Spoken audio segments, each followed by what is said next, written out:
Alright, hello everybody, this is Nick from the ArcadeHunters.com. Welcome to episode 137 of the Arcade Hunters podcast, the first podcast for the Arcade Hunters for 2025. With me, as always, is my good friend Mr. Gerard. Say hi to the kids. Hello out there. And how was your holidays? It was a mixed bag. It wasn't bad by any means. Spent the first week of my break sick. Mm-hmm. Still kind of getting over it. Ended up sick Christmas Eve, feeling a little better Christmas, but there's just this nasty upper respiratory virus that's been going around up here. And that's what I've been dealing with. And down here too in Florida, so there you go. And so I just was feeling better, and then I woke up this morning and it was like it came back full force. So if you hear any cuts in and out or shuffling, that's me blowing my nose and trying not to get on the microphone. My problem is I just ran out of my nasal spray, so I got to go back to the store. Next day I have off to buy some more. I got to go put it in, and I just go like that, and I'm like, oh crap, and I didn't have any extra. So that's the problem I've been having. I've been having to use, and it's too much, that like allergy nasal mist, the like, was it oxymetazoline or whatever? The like emergency one that you're only supposed to use for a couple days because it can actually inflame your sinuses. I've been having a problem when I'm congested. I can't use my CPAP machine. Ah, gotcha. So I've been having to either sleep without it, which means I get shitty sleep and my throat's killing me, or use the spray if I'm congested, and then I can sleep fine, but I can only do it for a couple days. So I'll do like 2 days on, 2 days off, 2 days on, 2 days off. Can't wait for the winter to be fucking over. I hear you, buddy. So mine was a mixed bag as well. My brother got me a cool shirt from Pee-wee's Big Adventure. I got a large Marge shirt, and then I opened up the card and I started laughing. He got me a gift certificate to Domino's Pizza, and I'm like, of the ones that I can't use, and he's like, what are you talking about? Because I live in a gated community, they won't deliver. So I was like, so much for that. So it's like, oh, it was Alex's idea, my nephew, so I handed him the card and said, here you go, buddy. So Gerard, I heard you just had a nice flipper frenzy at the Southern New Hampshire Pinball Club. How was it over there? Yeah, so I took some videos, a walkthrough of the new layout. That's going to be going up this week. I mentioned it yesterday, but now the new layout's even tweaked even more. And so Friday they had their Yankee Swap tournament. So Flipper Frenzy, and depending on how you do in the Flipper Frenzy, that generates the order of picking the gift for the Yankee Swap. And we had, I want to say it was almost 30 people show up. So you're going to give out free stuff, so there you go. Oh, no, everyone has to bring a gift. Gotcha. And it was a great turnout, a lot of fun. Someone brought live lobsters. Because the New England Pinball League, they have their new logo. I think it's Pinchy the Lobster. So they had 2 live lobsters in a bag with a big New England Pinball League sticker holding it closed with the lobster on it. So that was funny. A lot of gifts were like booze and stuff like that. Someone brought a squatty potty. I saw you didn't finish last place. You were right in the middle of the heap. Yeah. And it's funny. I went there early and I was playing a bunch of games. I was starting to really get the hang of Godzilla. I was doing well in like Hocus Pocus and all these other games. Then when it came time for the Flipper Frenzy, I did awful. Yep. It's like what the fuck? Like Hocus Pocus, I've rolled that score on that game, the reels, and I couldn't even get halfway there. I'm like, holy shit. The thing that I love about, Gerard and I have talked about pinball tournaments and how to do stuff. I really like Flipper Frenzies because it's guaranteed fun and that it doesn't wait until like 4:30 in the morning to end it. I kind of wish they did that more. I don't even think that was really a thing till I left New York. I remember like the first time I was doing it was like the first year that I was here in Florida, and I heard like, oh, this is this new thing where you can set it for how many hours, so you can get in and you can go. But you have to use it. You have to strategize, because the problem is a lot of people, that they can play a game for a long time. they can be on it forever if you're playing on default settings. But you can't do that in this type of setting. Yep. So I've had people have complained, oh, I don't like it. But, like, hey, I don't want to be sitting here for 45 minutes while you're on one ball. Yeah, exactly. And what's cool is, so the time was set for an hour and a half. And you just go head to head and constantly go. That's what Flipper Frenzy is, and you constantly go head to head. You say who won. They tell you what game you're on and who you're going against, and just cycles through. There was occasionally a queue of 5 people, periodically, and the queue would last maybe 5 minutes, if that. Yeah. The best part is if you have a place with a lot of games and don't have a lot of people, then that wait times is low, but depending on how many people show up, you're going to be waiting. That's the one problem. Yeah, and with 30 people showing up, we did have to have a queue, but I liked it. It was fast and quick. Got to play against a whole bunch of people. I liked it. I definitely like it better than the 4-person, kind of like how the New England Pinball League does it, which is pretty standard, where you and 3 other people play a game. You get points depending on which order you came in, and then you get mixed to move to the next game. Yeah, that's how we did the free play one. I ended up getting knocked out in the first round, and like me, it's just like, like, okay, you're second seed, so you get to pick the order. So first person gets to pick the game, second person gets to pick the order. And I'm just like, I'll go first because I want to try to set the tone, and I could not set the tone. And because there's nothing better. I'm the weird one where I like to go first because if I feel like if I put up a monster score, I get to turn around and smile like an asshole and go, "Hey, have fun." Yep, I do like going first too, because I feel when I go first, I just play it. I'm not constantly looking at the score. Yeah. If I'm going second or third, I'm constantly taking my eyes off of the playfield and looking up at the back box to check the score. Yep. I don't have that skill yet. I don't think that many people do, of keeping an eye on the back glass in the screen or the DMD while playing the game. I have a hard time. I can't looking up and looking at the playfield. Yep. That's why I loved what was it, Full Throttle? That motorcycle racing game? The one with the extra screen on it? Yeah, it had a screen right in the playfield. Oh yeah, the highway one. You were lucky you got to play that. I've still never seen one in person. I know. I played it at There's only a few hundred of those. That was when Sarah had it, right? No, Arcadia in Portland, Maine. Yeah, and I remember thinking, this is fucking great. My eyes are on the playfield, and I can see everything that happens in the screen. Yep. But it's like we had the one guy when we were doing the tournament in Florida. He had the idea. They had a Dead East time machine there, and the game would get, everybody knows, like, if you don't know, if you play pinball a lot, if a game gets used constantly, it starts to heat up, and then it makes it that the flippers can lose power. Yep. So he had the idea of the first game he picked was John Wick. He wanted to pick a hard one that we could go through fast. Then he was thinking to himself, like, okay, nobody's played it today. It's been sitting all night. It should be raring to go. And it was still weak. So he said, oh, we'll do Time Machine next. And I was like, oh, good idea, because no one's played it. It's been sitting all day. It's like, great. But that's just how it goes with the pinball tournament. Yeah. And I've got one coming up, of course. I said, next month. So I just want to do the quick disclaimer. So Southern New Hampshire Pinball Club, definitely, it's in Nashua, New Hampshire. You can check the Facebook page. Just look up Southern New Hampshire Pinball Club. And if you want to check it out, you can arrange it. Suggested donation is $10. What I really like about this club is there's a good mix of games from Humpty Dumpty flippers all the way up to a couple Stern games like Godzilla and Jurassic Park. And games are generally cycled in and out. So I like the balance. It seems like, from what I've seen with, like, there's a new club opening up in Concord, New Hampshire, that's a lot closer.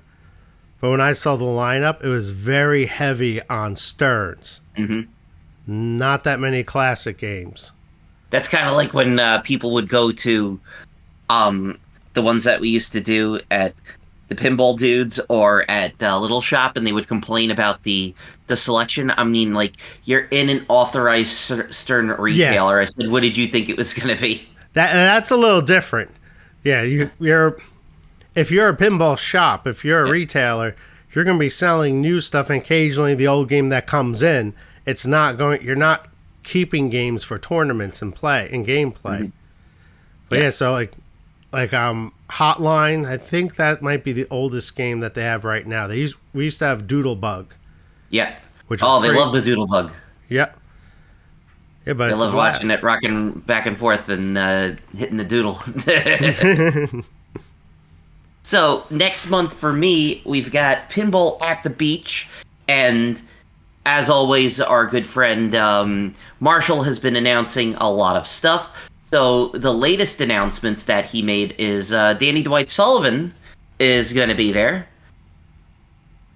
Let me see the full guest list. I'm going online right now. So once again, this is kind of weird because it's Super Bowl weekend and it looks like the site is down, so I can't go there. Uh-oh. Oh, there it goes. But like we got like Chris Franchi's gonna be there, Gary Stern's gonna be there, John Borg's gonna be there, David Van Nuys from Barrels of Fun, the guys from Spooky Pinball are gonna have Evil Dead, Eric Muirner, Kerry Hardy. Let's not hit him with the camera.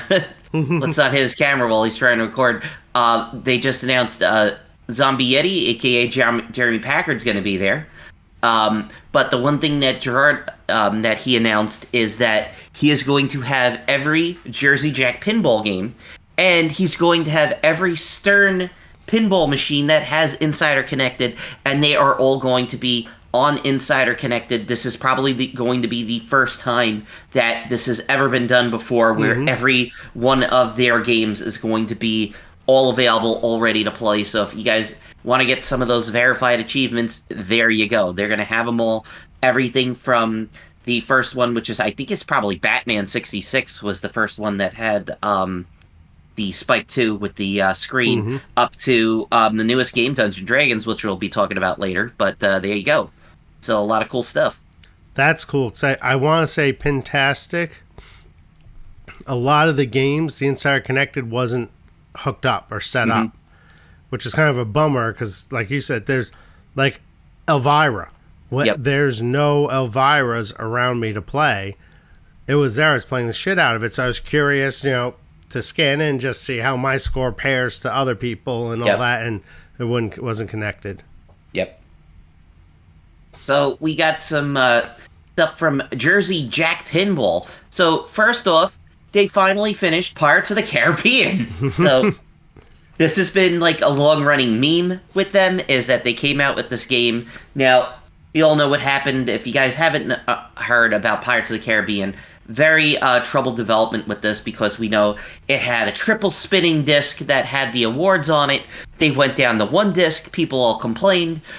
They were taking features out, so they decided to pull their orders, and then the game comes out. It ends up being a lot of fun, and the problem that they had was that the game, they had to stop producing after a while because I guess their license ran out. Yep. So they had to stop making the game. So it was one of the things that I was told from people was that if you can actually find the pro model of Pirates of the Caribbean, like, that's insanely rare, the one with all the stuff that's stripped out of it. And I'm thinking to myself, like, yeah, of all the ones that I've played, I've either played the Ultra Deluxe Limited Edition or there's Collector and Limited. So I've only played the Collector and Limited. I have not played the Standard. So that just shows you, like, it's so weird. Like, people are like, the one that's sought after is the one that doesn't have anything in it. Oh, it's crazy because the game is amazing. It was a lot of fun. Just totally in-access pinball with all the damn characters that you can choose from. Yeah, exactly. And it was my first time playing a game where picking different characters changed things. It made it for different gameplay. And the whole moving pirate ship and everything on the deck, the multiple levels. Game's great. It's just a shame that you're probably not going to find one on location to play because I think don't they sell for like $30,000? They sell for a lot. So if you find a place that has it on location, that is definitely your chance to go and play it, because this is definitely, I already know the one that's going to be at this show's going to be Marshall's one that he has, and he's babied this thing, and I can't wait to play it with the finished part on it, because I got pretty far in the game, but I didn't think I'd beat enough to get to the wizard mode on it. So I'm looking forward to giving it a play now that they've updated it.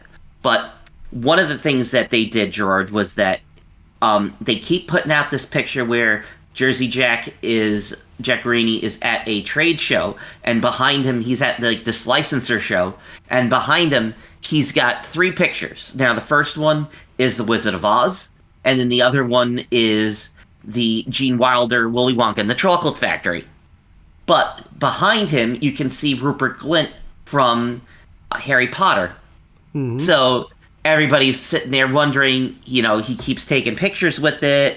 Everybody keeps saying that he wanted to do Harry Potter as a pinball machine, even though that the creator, supposedly doesn't want to do gambling or pinball or gaming devices. That's the rumor. I've never heard it she's actually said that, but it's very interesting to see because, there's no secrets in pinball anymore, because people were talking about D&D before it even came out. So it'll be very interesting to see what's going on with this. Yep, I saw the photo. And again, not to drag any other companies or talk about drama, Harry Potter would be an awesome license for Jersey Jack to get, especially since they've done for anybody to get. Oh, for anybody to get, yeah. But it's we haven't heard much from American Pinball, and there's supposed to be Cuphead. The last thing that I heard from American Pinball, and this was coming from the mouth themselves, I also saw it on Steve Baldwin's Facebook page, was that they're looking to hire. They're getting ready to. They're hiring people, so I'm just everybody's just yeah, how long is that going to last? Yeah, especially because Steve Bowden was just let go. Apparently not. If he's advertising that they're I don't know why he's advertising they're looking for. Maybe they brought him back. I have no idea. Because the rumors that were swirling around in December were that everyone was laid off. So now it's a laid off. Laid off can be a couple things. If you're working the construction industry or in the trades, they do layoffs based on work. So sometimes with construction in the winter season, there's less building, less going on. So sometimes you'll get laid off for the winter months until the jobs start coming in again. And the same thing happens for working trades. It's all based on how much work is on the table. So it could have been a short layoff, and now I hope Cuphead comes out. I hope it's a huge success, and I hope it keeps the company afloat, but everything I've read and heard seems to say otherwise. That is promising that Bowden was advertising that they're hiring, and I hope he's still there, because I'd hate to see him get screwed over by a company that he's been championing for so long. Yeah. He helped out with Barrio's Barbecue, and he's even listed on we're going to be voting for the TWIPYs later, and he's listed on there for it. So I think they were all proud of the game. They did it as a tribute to Barry Alsler. So it's interesting to see. We don't want to report on any rumors unless something is really substantiated on it, but that just remains to be seen, as they say. Yeah, and so I know there are rumors that He-Man and Masters of the Universe was the mystery license that American Pinball got. And it's just a shame. Cuphead, I don't know if that brand is going to move pinball games. It's not that's why, back to my main point, it's not like a Harry Potter. No. You got a Harry Potter, you're going to move units. Cuphead, the only thing I could see where Cuphead could potentially be successful is on locations. If Dave and Buster's and stuff, because there's still enough younger people that remember and play the game. We're into the cartoon on Netflix. Yeah. I could That's see. probably what they're gonna do. Like, if it is Cuphead, they're gonna end up doing like how they did with Hot Wheels. They're gonna probably use all the animation from the cartoon. They're gonna say Yep. like, oh, this is the, you know. I don't think they'll use like the video game footage or anything like that. Yeah, and so if you're someone that played a bunch of the game when it came out and you were into the cartoon and you walk into like a Dave and Buster's and you see Cuphead, you'll probably play a couple games. Yeah. Now the only trouble with that is usually that type of person is not always a pinball player. Yeah. And so if they're not used to pinball and if it's not a simple game and they lose within like a couple minutes, they're probably not going to play it again. They'll probably Yeah. walk away. It's because it's like, Cuphead is meant to be brutal. Mm-hmm. Originally the game was just going to be just the boss fights. And then Yep. they said, okay, we need to do actual stages. We got to make this like a Contra. So we got to have you run around and actually do some platforming. So, you're basing it off of an incredibly hard game. You're basing it off of a cartoon that has already been canceled by the powers that be at Netflix. So it's just like, I don't know if it came out like maybe 3 years ago when it was more known. Probably, yeah, but I still don't know what they're going to end up doing with it. It's a shame. And we see that a lot where a pinball game comes out and it's well after the movie's been in theaters and has been released on home video and streaming. And it's like, this is a little late. Yeah. It's the Toy Story 4 all over again. Exactly. Like, once again, you call it Toy Story, it's timeless. You call it Toy Story 4, it's dated before it comes out, especially after COVID, because COVID made it feel like it was like longer than it was. Like, no, the Toy Story 4 only came out like a year ago, but it felt like it came out 4 years ago. Yeah, and the worst of it all, especially with American Pinball, is the fact that supposedly Whitewater 2 was, I think, in the whiteboard stage, almost ready to go. And Dennis Nordman was saying that, like, he said it was the better one of his designs, and for some reason they went with the ice cream tanks. And it's a shame because I could see Whitewater 2 potentially could have been the game to put them on the map. There's so many people that remember Whitewater that would love to play a sequel. There had to be something going on with Dennis. I was just like, you're sitting here and you're telling me, like, of the 3 choices that you have Galactic Tank Force, you have Cuphead, and you have a sequel to Whitewater. Now, Galactic Tank Force, I would do over to Cuphead because obviously you do not have to pay for the licensing for that. So, but I guess they figure that, it'll have more name brand recognition. Oh, this is Cuphead. Oh, Cuphead. Cuphead's huge. I was like, not that huge. Not really anymore. But if you're making it for pinball people, I would have just said, dude, do Whitewater 2. I mean, obviously you can't call it Whitewater 2. It'll probably have to be called, like, Return to Wet Willies or something like that, or with something else that was from that invokes the iconography of the first game that'll get people into it. I mean, like, there you go. I mean, it's a sequel to a beloved game. I mean, friggin' Stern did a third friggin' Black Knight because so many people remember it. Yeah, they coasted on, and it was probably a cheap license, and I mean cheaper than Cuphead was. So if they were, here's the other thing: they could have called it Whitewater 2 because I mean Stern got the license for Black Knight from Bally and Williams. Yeah, it's probably. Well, I think it's just Bally because Williams doesn't exist anymore. Yeah, but I'm pretty sure that they could have reached out and said, "Hey, can we have the Whitewater license?" And I'm like, "Okay," like that. Yep. So, and they passed on Whitewater 2 also for the barbecue. Yeah. So. And I know, like, you wanted to do a tribute to your friend, but it's just like, once again, people are gonna walk into their local rib joint and they're gonna go, "Who the frig is Barry?" Well, not only that, trying to make it as, and this goes back to the 80s. We talked about it, I think, a few episodes ago. Trying to have pinball games going into like non-video game locations based on theming has never been successful. I know, I think it was David Fix was talking about I think it was him talking about Hot Wheels at car dealerships. Mm-hmm.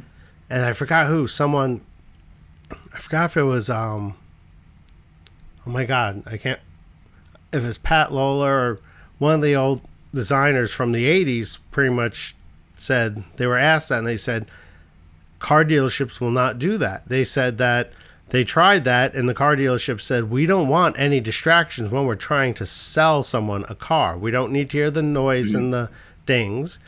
And we don't need the kids to be entertained, because when the parents are with their kids trying to buy a car and the kids are being a pain in the ass, that gives them the opportunity to kind of want to just rush and jump and make a quick decision on buying a car versus thinking about it. So they said thanks, but no thanks. I think that was to Williams or Ballard or Gottlieb back in the day. No, it was Bally, because they did the Corvette game.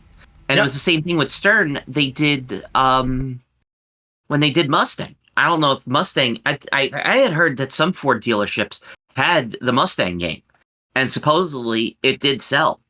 Like that's the stuff that I was hearing was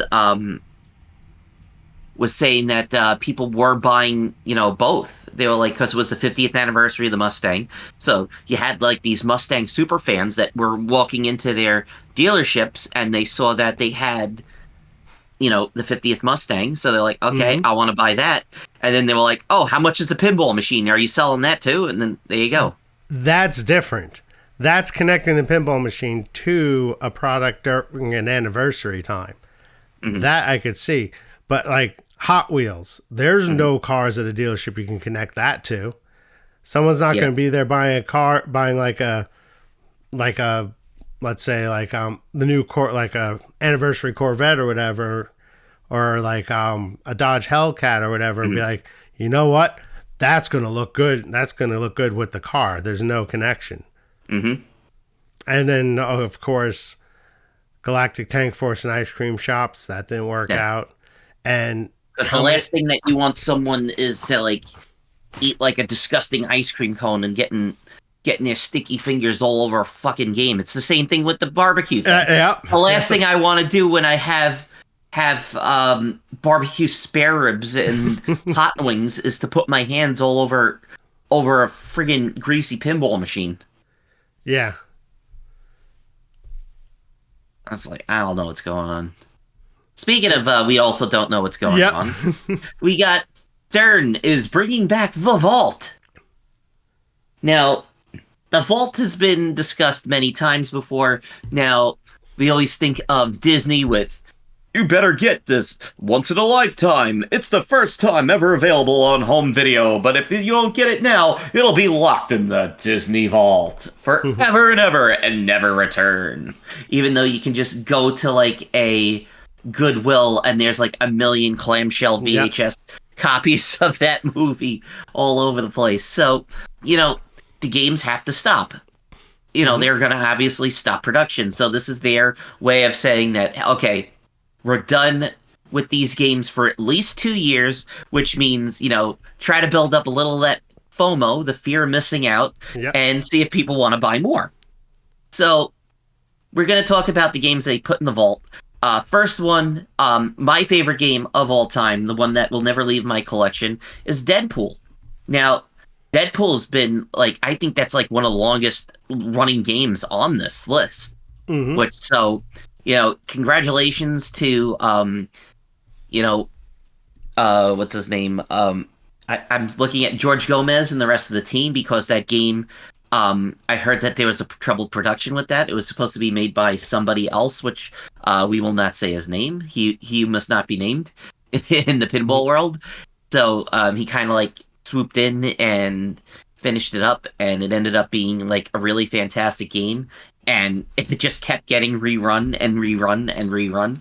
So, it's good to see that Deadpool's being retired. I mean, there's been enough out there.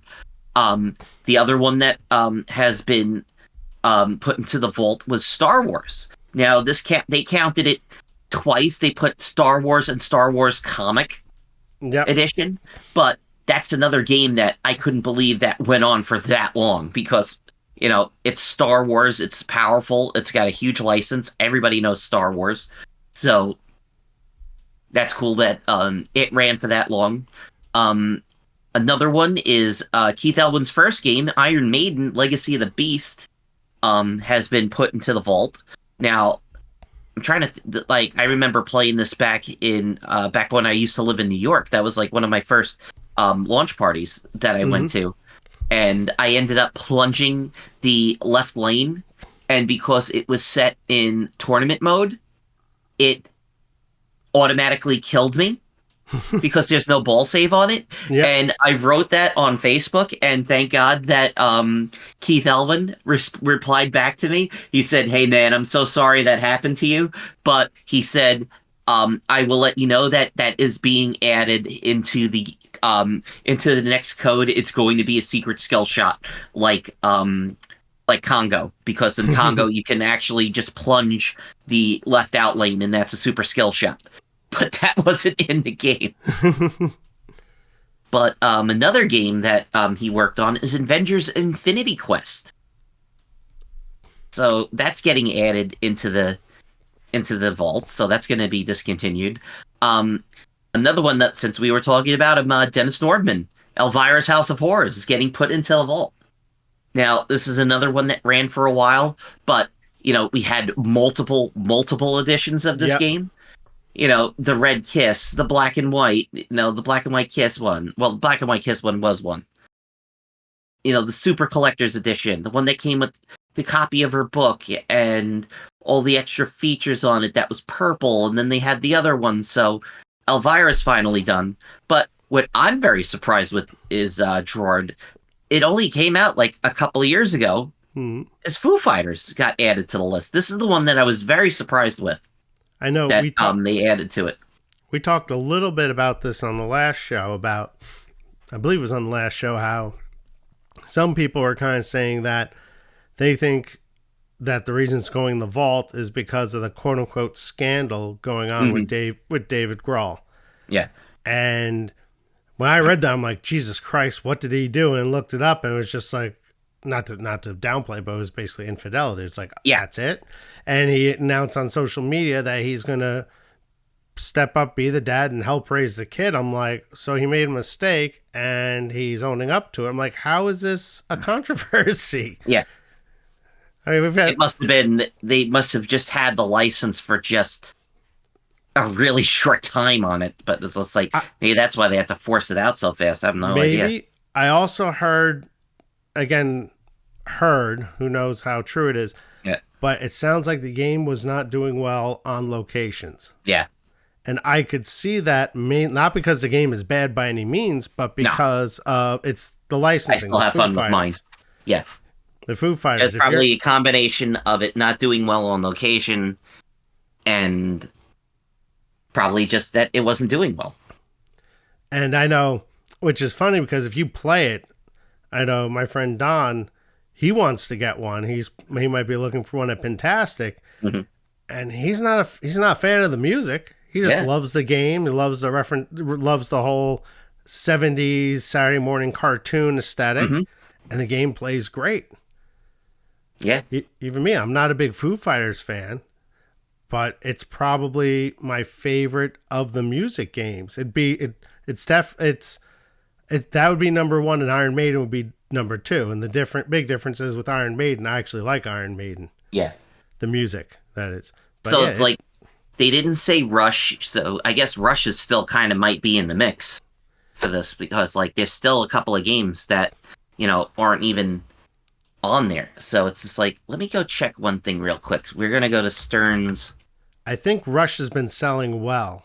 Yeah, because they ended up bringing it back. Yeah, and continues to sell well. Now, what is funny about Stern is I remember them mentioning a long time ago about how they're not going to release, like if they release their Pro Premium and like the Limited, they're never going to rerun Limiteds. It's going to be to whatever number they say. Yeah. What they didn't say is they didn't say that. Instead, they're going to release 70th anniversary black and white versions or Kiss Red versions or basically, or like the Metallica one that just came out, the remastered or whatever. It's like, in a way, you're doing like a second Limited. Yeah. And even their site is wrong, to be honest with you, because like I'm looking on their website, right? So like if you go to Stern Pinball and you select games, right? So it brings up the latest games, and then it still has the games that have been vaulted. They're still listed, so you can still see Avengers and Elvira. Stranger Things is still listed, Hmm. Deadpool's still listed, but and Star Wars is still listed. But if you go into the archive, it shows the Beatles. Now they just recently did another run of the Beatles, so I guess they didn't make all 1964 of them. They're only making the gold versions. So, like, even this is wrong. They brought back Beatles, and they Could it brought back Star Wars comic. could it be that because they still have stock of it, They could. and then maybe once it's sold out, then it's Hmm. like they're saying Yeah, it's this in is the vault. probably Once it. it's gone, it's gone. It won't pop up on the website. 'Cause I Yeah. know I checked a couple like dealers, and they have all these just about all these games listed for sale.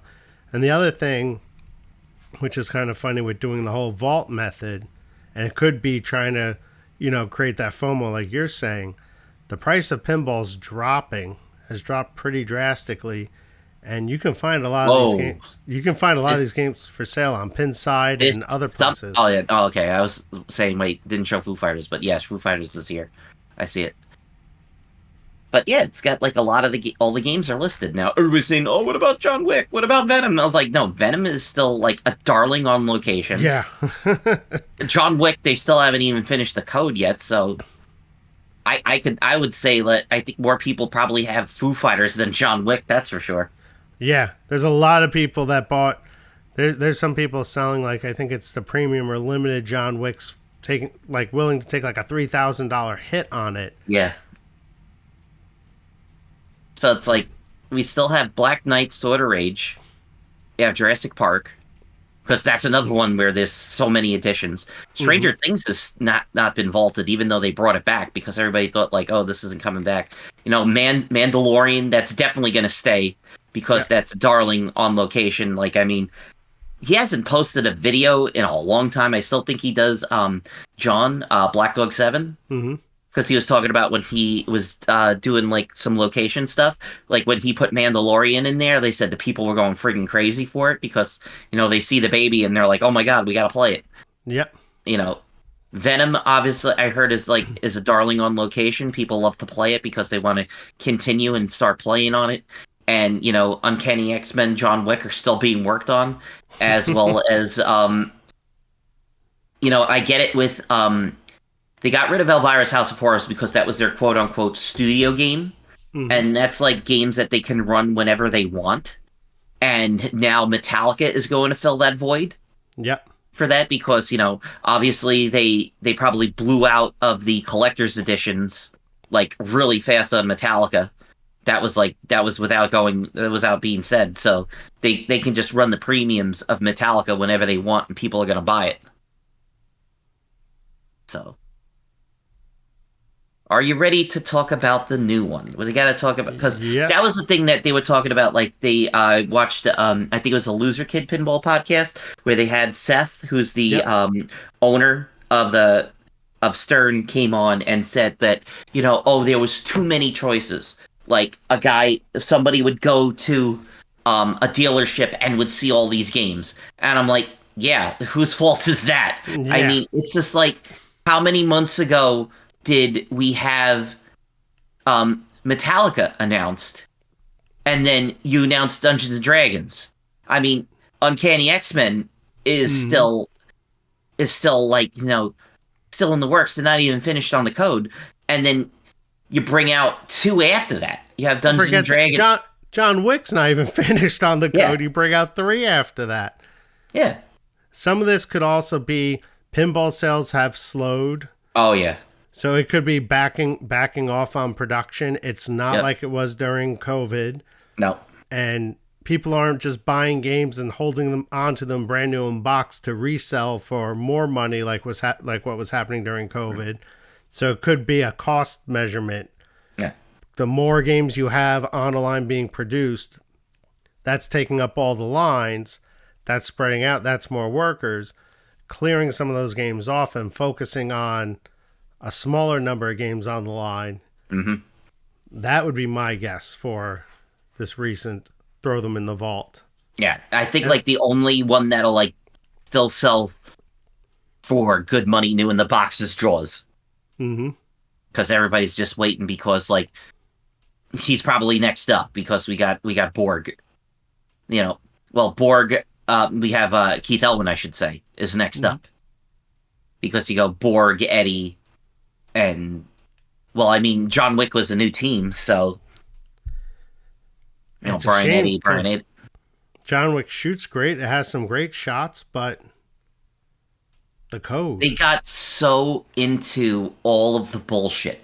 Oh, it has AI and it reacts to what you're doing and it does this and oh, every time you shoot it plays a clip and I'm like, nobody's watching the clips while they're playing this Mm-hmm. game. It's so fucking hard.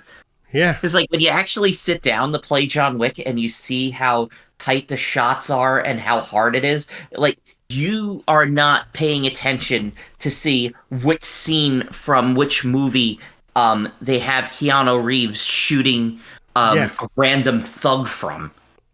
You're not gonna care. Like, oh, that's from the second movie when he's in the aqueduct. And they're like, no one cares. I And was like, and what's tough with the John Wick license, and I would even this goes for a lot of movie license games. Even Jaws struggles with this a little bit in Star Wars.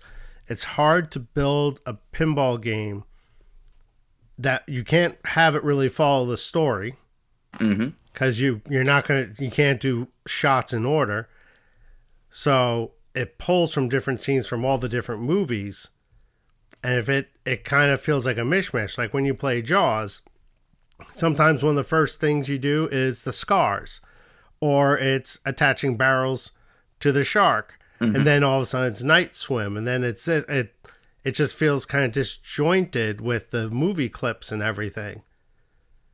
And the one that works the best, I think, is Godzilla because the movies they pull from, it's really, and the whole setup really feels whole where you're destroying a city, fighting the monster, go on to the next city. Mm-hmm.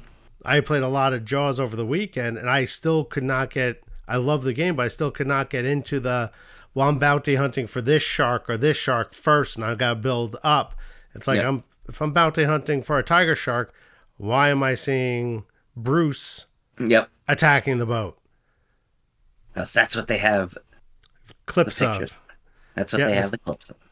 So that's where like with John Wick, like you're saying, which movie and which clip is this from or whichever, and it's like with the different assassins that you fight. Yeah. It's like it can feel for someone that's really into the movies, it can somewhat feel disjointed. I mean, the one thing that is cool is the lights out mode, which I'm still trying to figure out how the hell you do and how you get. But the idea is that, in the fourth movie, I keep wanting to say Chow Yun Fat, but that's not his name, but I forget the actor's name, but the he's blind. So the idea is that they shut the lights off. So you don't know where any of the shots are, but if you shoot the shots that you're supposed to get, you get rewarded for that with huge bonuses. So it's definitely a weird, different way of playing it.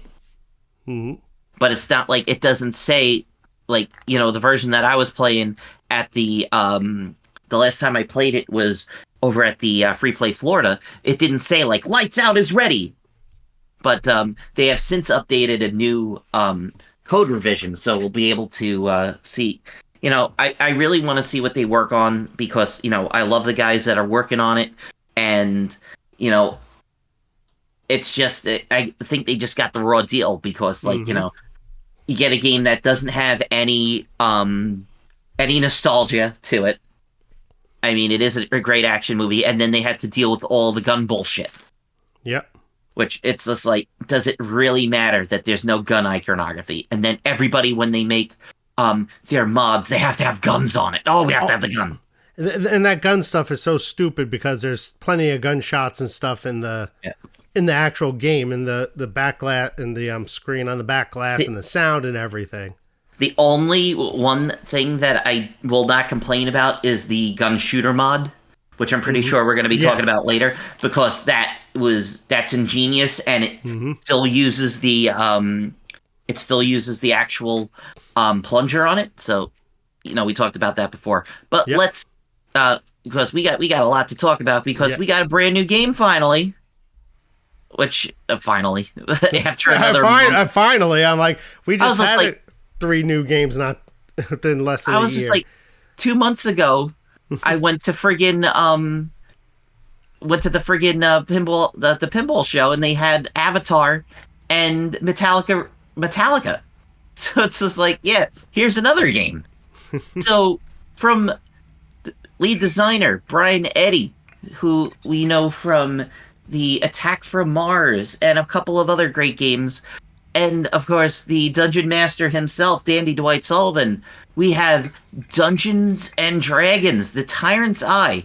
Now, this is the second Dungeons and Dragons game that has come out. Yep. So you all know the ones from the 80s, and I gave Gerard a list of music, so I don't know if he's going to use that or the Dead Airwaves. I'm fighting the darkness, but yeah, we got a brand new D&D game. This is not based off of the movies. So this is a completely original thing that they have with the man name who's doing the music is Chris Valesio, I think is the name. I'm probably mispronouncing it. But we've got an all-star cast, Gerard, doing the voices on this game. So I guess Luke Gygax I guess that's Gary Gygax's son, I the think creator so. of D&D. But I do not watch it on YouTube because, once again, I am not a role-playing game fan. But a couple of the folks from Critical Role, which is a very Mm-hmm. popular YouTube series, are going to be in there. They said Laura Bailey and Marissa Ray are going to be in there. Matthew Mercer, Brendan Small, of course, is back. We got Kevin Smith is going to be in the game. Kevin Smith plays the paladin. I think he's the paladin. He's the dragon, the half dragon, half guy. But the star of the game, he is. Let me get the name of the dragon, because if it's got to be Dungeons and Dragons. You need a dragon in the game. But thank you, Pinball News, for giving me the damn dragon's name. What the hell is his name? It's like Wrath the Yeah. Relentless or something like Yep. that. I think it is. Yeah. Yeah, the But Red Dragon Wrath. Michael Dorn, Yep. aka Worf from the Star Trek: The Next Generation. Michael Dorn is back in pinball. We got Michael Dorn is back. And so once again, Dwight Sullivan is absolutely crazy. It's just like you had with Venom, they made it like an RPG, and he's like, screw it, we're just gonna make a full-on goddamn RPG. Mm-hmm. We're just gonna do Dungeons and Dragons and just make it an RPG. So there you go, you've got it.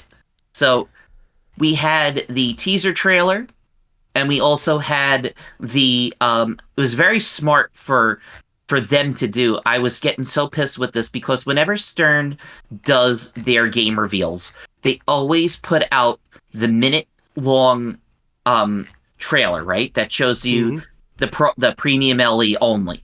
And then they always, for some stupid reason, they hide it. They hide like the main reveal thing that's can be anywhere from 7 to 8 minutes long. And that's the one that everybody ends up going to see anyway. So thankfully, that was the one that they released first. They released the 6 minute long one, and then they did the other one. So thank God, that was a lot smarter than that. So, Gerard, what did you think of this reveal for this brand new game? So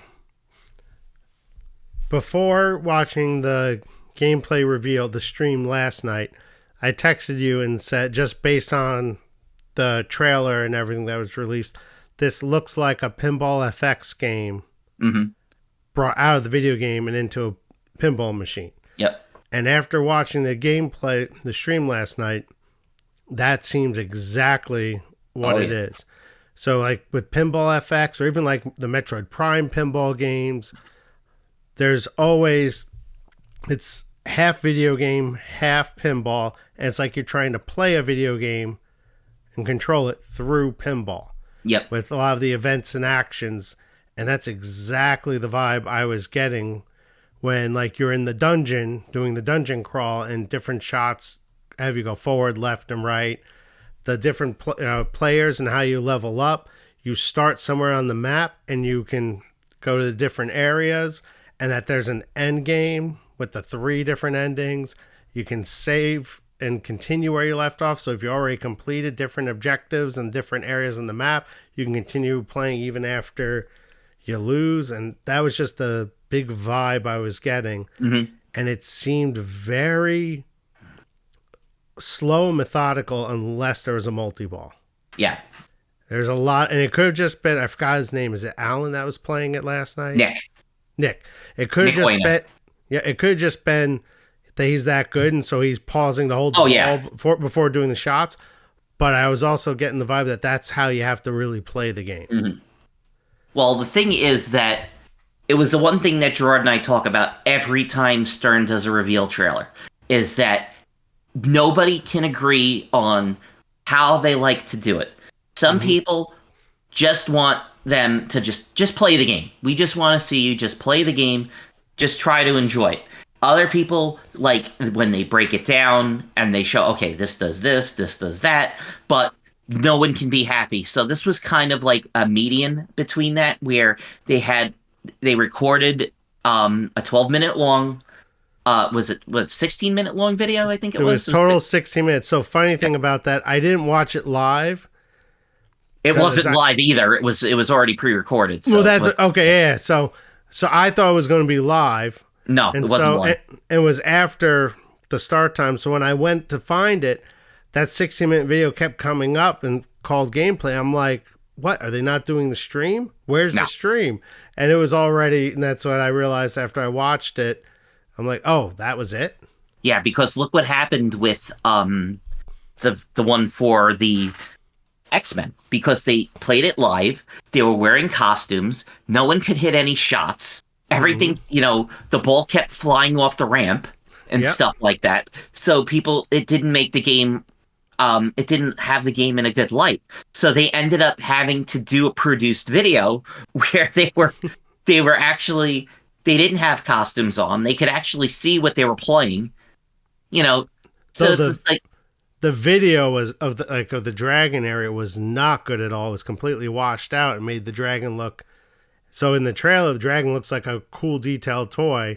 During the gameplay stream, it looks like just a cheap piece of plastic shaking its head. So, and did you notice that in the actual video for it? And I'm talking about like the 6-minute videos. Yep. When they show like the close up of the dragon, you can already see the paint and stuff is chipped on like his tooth and on his cheek. Because you're going to be bashing into this thing. It's a bash toy, and it's animated. And on the Premium LE, he launches the balls out of his mouth like he's spitting fire at you. Yeah. So we're going to go through the differences on the game. And to be honest, there isn't much differences. And it depends on how much of a D&D super fan that you are, that you're going to want to really upgrade this game and get the quote unquote full experience. But we got a 3-flipper game, a bit of a fan layout. We've got on the top right, we have, of course, the gelatinous cube, which I always think of Xantar from the Wayne's World movie. Every time he eats a chieftain, he gets to the next level. But the beauty part is he can't eat a chieftain, so the kids keep coughing up quarters. So the gelatinous cube has a magnet on it, and sometimes it doesn't even work. It said, "Oh, the he didn't catch you," but then why is it lit for multi-ball? Which I didn't get. So before you continue, I have 2 things I want to point out in the stream, and you mentioned this briefly before recording. They really only showed off 2 or 3 things in the game, or 3 or 4 things. They showed off the dragon multi-ball. They showed off a dungeon crawl. They showed off the gelatinous cube. And they showed off like fighting like undead or orcs or something like that. Yeah, it was undead cultists. Undead cultists, yep. And that was, I have a feeling that the code is, we know with Stern code's probably nowhere near done. Well, we can actually see that from the video because that's the thing is that they put the code revision in on it. What So number was it? let's take a look. We're gonna find out together. So let me go back over here. I have, Gameplay premiere. I have a feeling these are the only modes currently working Yeah. in the game. That's why they showed them. And hearing Dwight say to Nick, "Oh, let's show him the gelatinous cube. Let's show him the dragon." It's like, Are you ready? yep, So this is the X means it's a prototype. 0.6122. So we're at 0.61. So it's not even like 0.80. Something came out like at 0.8 and they complained like this is 0.6. It's like they're not even close. that's like Batman 66. Yeah, this When is that like came- when Batman 66 came out. How many times can you do the fucking penguin crane? Because that was Like, the I only didn't thing even- in the game. Like they said that like Kevin Smith is the voice of the Paladin character. You know, it's like the Dragonborn character. So supposedly there's 4 characters in the game. There's a Paladin who's quote good against dragons. So why would you want to pick any other character? Because if you can get the dragon multi-ball faster, there is a rogue that it says more luck and treasure. I'm doing this right now. There's a cleric that's good against the undead, and then there's the easy mode, which is the wizard, which lets you use the shield for longer. Mhm. And supposedly, you know, with like Venom, I think he said there's 2 or 3 more characters You can unlock. You can after- unlock. Yep, after playing through. It seems like, and we'll get back to talking about the big differences between the models, but the vibe I was, and also with poking fun at the code, the game it's not selling with that code. They were just saying it's an early code. Hopefully, the code is a lot higher when they sell it. Stern selling games with basically selling half-finished games, I'm not a fan of.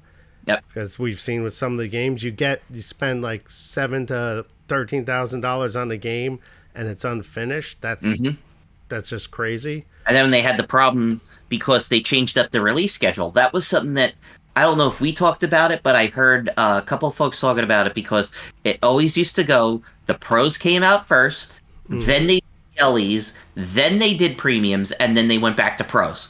But with X-Men, they went to the limited first. And then people are finding out there's all issues that are wrong with the game. That the fact that they have to come out with an X-Men kit now Yep. to fix all the fix why the ball wasn't going around, and that means all 500 of those limited edition games need those kits put into them because none of them work right. Yep.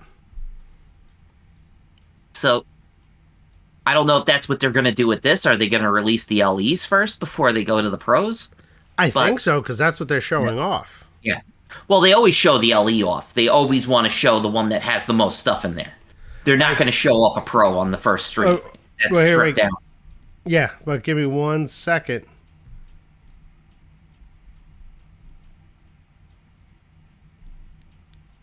I have to go back. Yeah, so I automated amusements. Yeah, so they are taking pre-orders for all 3 models. So I guess they haven't announced which one goes into production first. I wonder if they're going to learn from the X-Men one. Like, hey, we should release the pros first, see what's wrong with them, put them out. I think putting out the pros first is the best way to go. Yeah. I understand that, you know, for the folks out there that are dropping, you know, almost $15,000 on the limited, like, yeah, you should have first dibs at it. But there's also part of me that would be like, hey, I'm spending $15,000 for it. I want to make sure that all the shit's ironed out. Like, Yes. hey, get those pros out, figure out if there's something that's wrong, because, you know, it's the one thing that they don't do location tests anymore. Yeah. That's the one thing that sucks with the internet is that we cannot have location tests because people will start leaking it out on the internet immediately. I mean, they wouldn't have done that back in the 80s and the 90s because people in Chicago would have been instantly like, oh my God, they're coming out with a Terminator 2 Judgment Day game. And they would instantly, you know, that would just piss everybody off. So The arcade industry, arcade games, they still do location test, Oh yeah. and it's almost like they want the information leaked, because like Konami will do like a location test at like a round one in California for one of their Bimani games, where big chain people are going to get to see it and play it. It's really going to get the shit kicked out of it, and see it doesn't make enough money to bring to the US. And it's almost like they want people to advertise they have this game, go play it. Yeah. So it's to me it's funny how secretive the pinball world can be in comparison to the arcade world, or like how like Raw Thrills have a game on whatchamacallit on location tests, and sometimes that information will be shared with Arcade Heroes to publicize. But it's like, they don't want them, like, they don't want the workers leaking out the information going, hey, there's this game coming out. That's different. But when it's out on location test, it's out for everybody. It's the same thing like when they put James Bond out at that trade show. And it had the very early code and the early music. I was just like, well, once it's out of the factory, the game is out. I don't care what you say. It's out. It's done. And what I don't understand, you can't stop it. And what I don't understand, why not? I mean, I guess it takes a lot of effort, but if you're fully behind a game, why not produce pros and limited, and produce at least pros for the location people who are going to put the game on location, or the actual arcades? Because it seems like more locations have pros versus premiums and limited editions. So it seems like doing a disservice not getting the pros out. It's like you want to get, even if it's just like a small limited run, like you're only going to get like 50 pros out. And those are going to go to the locations first, just so they have them. And then people can discover it, and then they can decide like, okay, I really like this game. I'm down for a pro. I'm down, or hey, this game will play even better with the animatronic dragon. So like, oh, I want to get that. I gotta have the dragon. I gotta have the trapdoor. But it's just like, they're just gonna release it. So we've been BSing about their business strategies. Let's talk about the actual game. So we got a 3-flipper game, upper right flipper. But when we go to the comparisons for the Pro and the Premium LE, there's not much difference. As far as I saw, Gerard, there is only about 3 big differences on this. So first off, we have the main star of the show is Wrath of the Relentless, and he is a fully animatronic, fire-breathing dragon. Now, this is what we wanted from friggin' Smaug in the Hobbit game. Yep. So he actually will move around. He goes up and down, left and right, and he spits pinballs out of his mouth. You can lock pinballs. I guess there's like an extra subway on the bottom, and he will spit pinballs out at the player. And he taunts the player and all that other good stuff. Once again, being voiced by Michael Dorn, he has an awesome, just like that deep pitch voice that sounds really good, and he's taunting you on that. So that he's the star of the show. That's what you're paying the money for. You want an animatronic dragon. But the thing is, like I was saying, even in the promotional video, you can see that there's paint chipped off on his jaw and on his thing. So I'm wondering, is the baggie going to come with like extra jaw pieces? Because I can see this guy breaking on location, because I guarantee the T-Rex on the people that have ran premium Jurassic Parks is probably broken too on it. Well, so with Jurassic Park, at least, it seems like in this game, you're hitting the dragon is much more of a bash toy versus swallowing the ball or whatever. They had to hopefully this guy's bulletproof, because like he's going to be the star of the show. Even on the Pro, the head just goes up and down, but the mouth does move, but it won't like, I don't know if you can actually like lock balls into the pinball, into the head of the dragon than you can on the Premium, because it looks like you're able to shoot the ball back into the dragon's mouth. Yeah, but you won't spit them out. Yeah. So the dragon is just, you can even see like going from like, thank you once again to the guys at Pinball News that always upload the HD files on it, but you can actually see like on the premium, the dragon's like more to the left when the dragon on the pro is more lined up with the art where it looks like the fire's coming out of his mouth, where it says complete campaigns on there.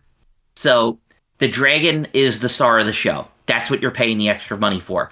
The other difference is that it's called the dungeon crawl, and it's a VUC. You know, it pops up. No, that's not a VUC.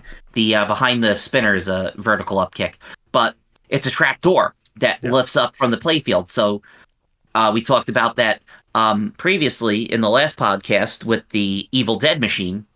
So this trap door is not on the pro, but it will work on the pro through the software because there is a vertical up kick that will hold the ball, and there's also another magnet that's there's actually two magnets on the right side of the game.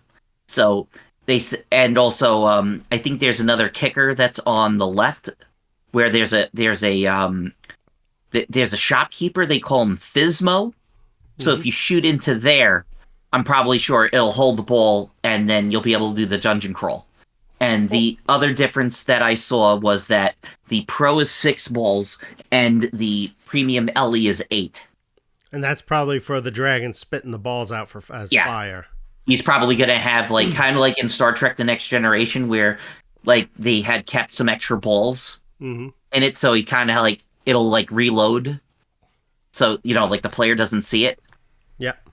So that's pretty much the differences. But like you then overlook then you have like a powder coated red legs and rails. Well, that's the other crap that you get with the premium anyway. And I'm part of the limited edition. I'm not talking about the powder coat and stuff like that. The foil artwork, the better sound system, blah blah blah. Yeah, I'm looking at the premium and the pro. But I was going to say the trap door to me does not seem like it's a big necessary thing, especially knowing that you can still play the dungeon crawl video mode. Yeah. And it'll emulate it in the code by holding it on the magnet or just holding it in certain places. It'll probably even be even more challenging that you have to get it into certain spots and stuff like that. Yeah, that baffled me as being like a toy, because it doesn't seem like that big of a deal. The dragon, and I have to watch the gameplay video again. When you read it on paper and you see the trailer, the animatronic omnidirectional with sensors so it knows where the ball is and everything, so it's like watching you play and move around sounds awesome. And then during the gameplay video, it just looked like it was going left, right, up, and down, and that's it. Yeah. I don't think it's worth the extra $2,000. No. Because, we're talking, the game's MSRP are $7,000. And then it's 97 for, obviously, the dealers always cut you a break and you get like a couple bucks off on it. But I don't see for 2 more balls and a trapdoor and a dragon that I know is probably going to get the shit beat out of it, and you're going to have to end up fixing, and you're probably going to have to buy like an extra couple extra parts just to keep it going. I think the Pro's the way to go. Yeah. I mean, I do love the art on it. It's from a D&D artist. I think of the 3 packs in the art pack, I do like the LE's package because it's got the beholder on it. Shooting the beholder is just, I don't play Dungeons and Dragons, but I know who the beholder is with the one eye. It kind of reminds me of when I was a kid with Mad Balls. Yep. And stuff like that. So I love when he makes an appearance in Futurama. Oh yeah. And also Gary Gygax in Futurama. Yep. It's a pleasure to meet you. When he's rolling the dice. I would take the Pro with the premium translite because it has the beholder on the the LE package. You get the light kit and stuff like that. I was really shocked with the inner art blades on it because the inner arc blade on the right side doesn't look like it has much. It almost looked black Mm-hmm. on it. And it's like, this is the inner art? It's like, there's hardly anything on this thing. But it looks like the pro models. Like, I mean, I'm looking at the photo of the Wrath the Relentless, and it says the big attraction on the playfield. He says, however, in the pro model, Wrath the Relentless only has vertical movement, doesn't spit balls, can't swallow, and has no bash directing sensing either. So he can get broken. It's like he can get on the play. If he puts his face down on the playfield, I don't think. Why would they let you bash into the dragon if it's not gonna register? That's kind of weird. Well, I mean, I can see that. It was was it? I think it was bash sensing direction is what you said. Yeah, he probably just gets bashed, but yeah. So I think it's just a standard bash toy with the head that moves up and down. Yeah. So I don't think it. I think the other one. Maybe he knows which way he gets hit. I don't know. Like, you hit him on the left side, and he's like, "Oh my!" Yeah. So he moves his head to the right or whatever, or to the left to go with it, or moves against it or something like that. It's kind of like it's basically Slimer from the Ghostbusters. He just goes up and down, and you bash him. Yep. Well, let's see if they built him the last. Now, the one thing that I thought was really cool and unique is their shield that they have on it, because most games that have a shield, it's either like kind of like what we were talking about with ice cream tanks, where it's just it's a circle that pops up. This actually almost kind of looks like a shield. And what was really cool about this is it's angled, and what was cool was watching when Nick Wayne was playing it, that it would hold the ball like on the tip of the flipper, and he could shoot like almost like consistently like one of the shots. Yep. So that was really cool. So I can tell for people that I can guarantee there's probably, since the code hasn't been finished, I can guarantee like probably one of the characters is going to be like one of the pro characters and probably won't have any shielding or something like that. Like, you might not be able to even use the shield at all. I can see that is definitely going to be taken out of tournament games, because, anything that lets you save the ball and stuff like that. And that's where I was going to say, and that's where this game gets interesting for good and bad reasons. Clearly, the game is made to be played to beat, whether you save and continue the campaign or whatever, especially having 3 different endings and blah, blah, blah. The dungeon crawl, they're saying, I can't believe I forgot the term. My mind's procedurally generated. Yes. Yep. So it'll be, and it's supposed to happen once a week. So it'll be a different dungeon crawl each week, not the same thing over and over. Yeah. That's going to suck for locations that still do not want to put their games on the internet, because I talked to my friend DJ from New Jersey that says there's places by him that they refuse to update the games because when they did it to one game a long time ago, the computer system failed, and Stern didn't want to, or Stern said something like the game wasn't under warranty, so they wouldn't fix it. So if they ever get a Stern game, they don't update it. So you're going to be playing the same one over and over again. Well, not just that. If it's not connected to Insider Connect, you can't save your game and continue your progress. And that's where this is a game that I could, if it's on location, I would definitely be interested in playing it. I'd be definitely interested in continuing to play through the game and maybe try different characters after playing it. Almost more like a arcade game per se versus a pinball game where I want to play and try to do the high score. It's going to be curious to see how it works for tournaments. I know there is going to be a tournament mode where you can't continue your saved character. You have to play through from the beginning. But is all the stuff going to slow down and make a long playing game? Yeah. For a tournament. It's gonna be interesting, because I don't hear about like Venom being used in a lot of tournaments and stuff like that. And they know that, like, when these games come out, it's like, okay, we're making it for like a certain group of people. Like, All this extra stuff is for the homeowner. All this extra stuff are for people that play it on location and stuff like that. You have to try to service everybody.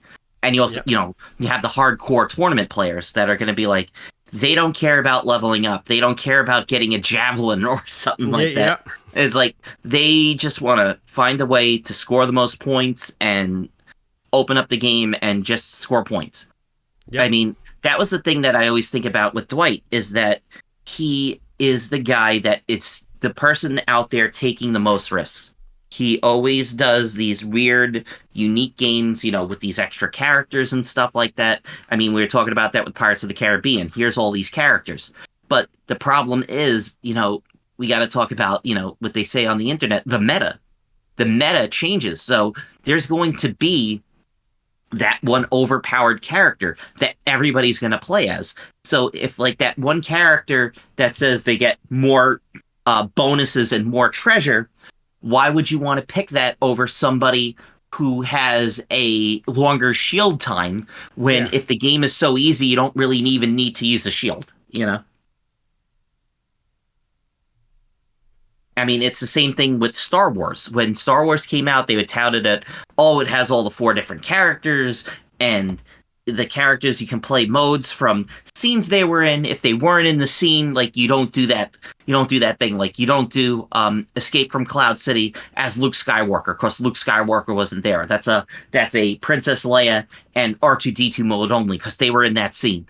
But then it defaults to, okay, I'm going to play as Han Solo, and I'm going to hit the Hoth shot that I know is easy, because all I have in the Hoth mission is I have to do the video mode, which is incredibly easy, and then I can get right into the 2-ball, and I can get right in the multi-ball.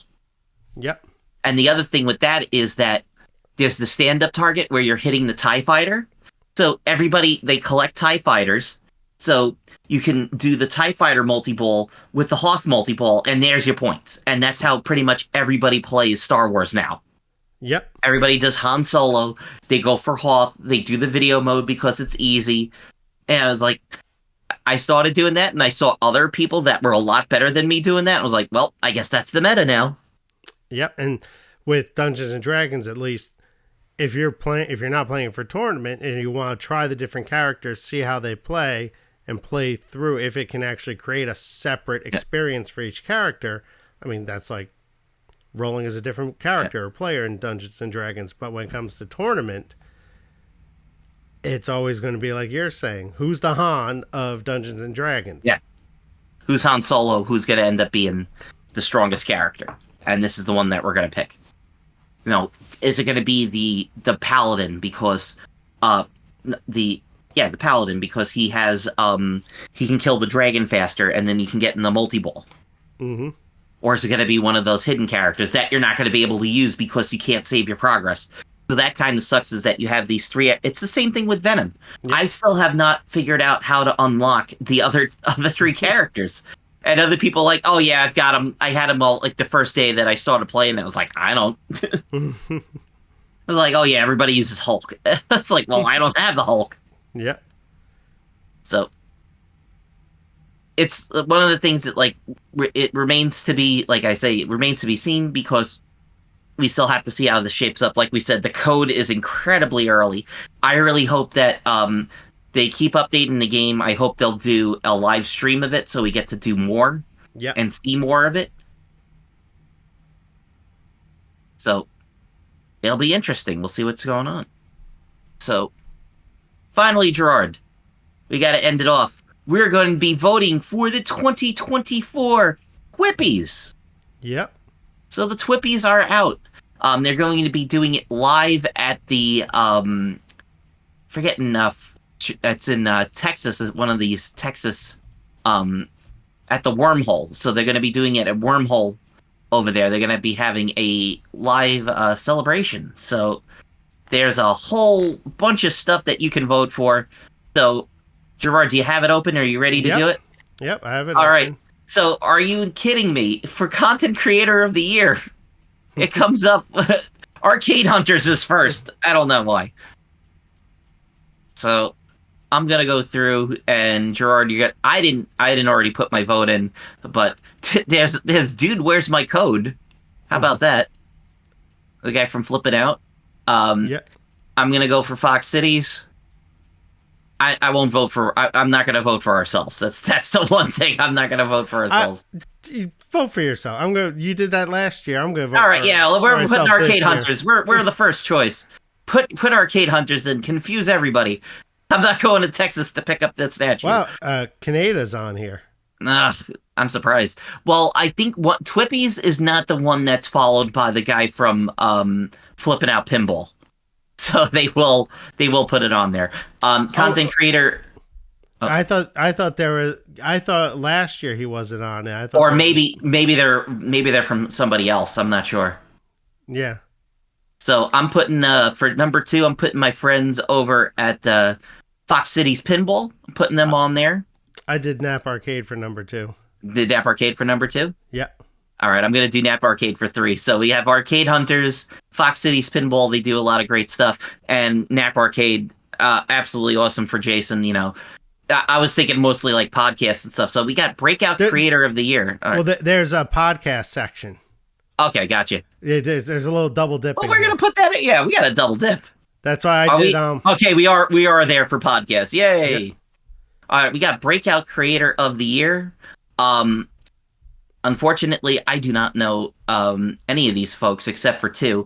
So I'm gonna put Retro Ralph. He's a really nice guy. Follows us on the Tweet Machine. Mm-hmm. I'm gonna put down Kongs or Us because that was a guy that he got put in for all of the Stern Media stuff, and everybody was giving him shit. So I hope he does really good on this, just to stick him in the. I was like, no, this guy's a gamer. He plays games too. So like, this is the sour grapes portion of this. Like, yeah, I'm gonna put down Kongs or Us. Who looks like a good third? Let's put Dude, Where's My Code? Yeah, that sounds like fun. Yeah, those are my exact choices too. All right. So, Bed Podcast, we got to do Arcade Hunters. Yay! All right, let's see who else we got. New York City Pinball Podcast. I didn't know there was one like that. I'd probably have to check it out. Probably people I know on there. Let's see. I'm going to go for my good friends at Triple Drain. That's going to be my number 2 choice. And let's look down. Pinball Chronicles is really good. Wedgeheads. So I know those guys. Buffalo Pinball's not on here? No, I'm surprised. That's weird. I would put them in there. So let's do I'm gonna go think. All right, I'm doing Arcade Hunters, Triple Drain, and then Loser Kid. Oh, Buffalo Pinball's under content creator. Okay, yeah, gotcha. Yeah, video content. We're not on there. That's weird. They don't even know that we do it. Yeah, so I'm gonna put Buffalo Pinball for second for my content creator of the year, because I was gonna do them because I listen to their podcast more. Yeah. Okay. But they're probably the only pinball podcast I listen to, because I don't listen to too many. So I'm just changing that. Nap Arcade's gonna be third for content. Yeah, that's weird. All right, so we got our video content streamer. So I'm looking at all the stuff. I'm definitely going to put in Fox Cities because he's been doing really great work. I'm really pissed off that the people from District 82 don't have him anymore because, Tom's a really great guy. He does some good stuff. Then I'm going to put down our friends from Buffalo Pinball. And number 3, I got to put down the guys from Batcave because they've been holding it down. They've been doing a lot of great stuff here throughout Florida. So that's going to be my choice. Who's your number 1? It's Fox Cities. He's been doing a lot of great work. And then Buffalo. Good friends of ours. Yeah, I'm going to go Buffalo for number 1. And we both listen and watch different stuff. Mm-hmm, yeah. And I think I'm going to do Flippin' Out for number 2. Yeah, Flippin' Out's good. I mean, they've been doing some awesome stuff with their reveal streams and stuff like that. Not to mention that he does all the stuff for Jersey Jack with doing all those awesome videos. I'm pretty sure he's the one that did it for, I know he did it for Elton John, but I don't know if he did it for Avatar. So best publication, first choice with an absolute is Nap Arcade. No one does it better. I'm sorry. Absolutely great. let's see who I'm gonna do for number two. Let's do our good friend at the Kineticist. This is Yep. gonna be number two. And since we were on there just before, I'm gonna use the fine folks over at Pinball News. I mean, they've been there the longest, so might as well give them a Yep. vote. All right, so next we got Commercial Games Award. Here we go. Game of the Year. Avatar, ABBA, Barry Hove's Barbecue Challenge, Blood Bank Billiard. So wow, they do list the stuff for the conversion mods Yep. for the P3. Eight Ball Fury is really cool. I didn't even know that was like a real game, but I really don't think they should put Godzilla 70th on there. Nah. No, Godzilla 70th should not be on there. That's total double dipping. Metallica Remaster's on here. Jaws is listed. Jaws was 24. Yeah, Jaws. Really? Yeah, Jaws came out Yeah, like February, March. yeah. So guess what? Jaws. Yep. Jaws is number one. Awesome job to the team. You guys did such a fantastic job. I mean, Jaws of Revenge, and if you get the topper mode on there, fantastic. Awesome stuff. So let's see what else we got. We got Texas. I was gonna say I have to Texas. go with Yeah. number for second choice, Avatar. Abaddon. I'll No, put down yeah. Abaddon. Abaddon was a lot of fun. Godzilla 70, I don't think should be in there. That's total double dipping. Let's. Everybody was saying how great Space Hunt was. I wish I could play it, but the problem is there's a lot of games out here that I don't know what Peter Brock King of the Mountain is. I've never heard of that. I thought that was a homebrew game.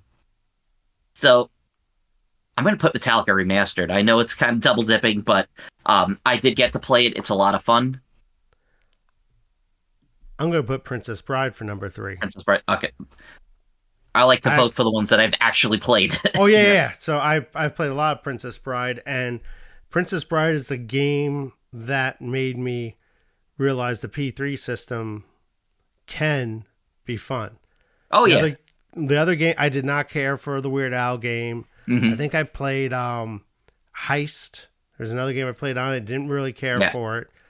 Princess Bride, I was able to really get into, especially when I first played it. I didn't care for it, but that's because it was an early build and it wasn't done. I really want to play the one that Scott Denisi did, but never got to see it. Mm-hmm. Yeah, that's definitely my number 3. All right, so we have Innovation of the Year. We've got Avatar's Scramp Ramp. That's the scoop and a ramp. Mm-hmm.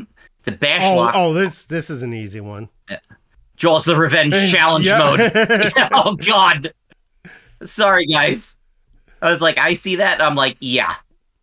What sucks is they have the Labyrinth Ball Barrel mode that I don't know if this is the one that has, this is the new one that they added.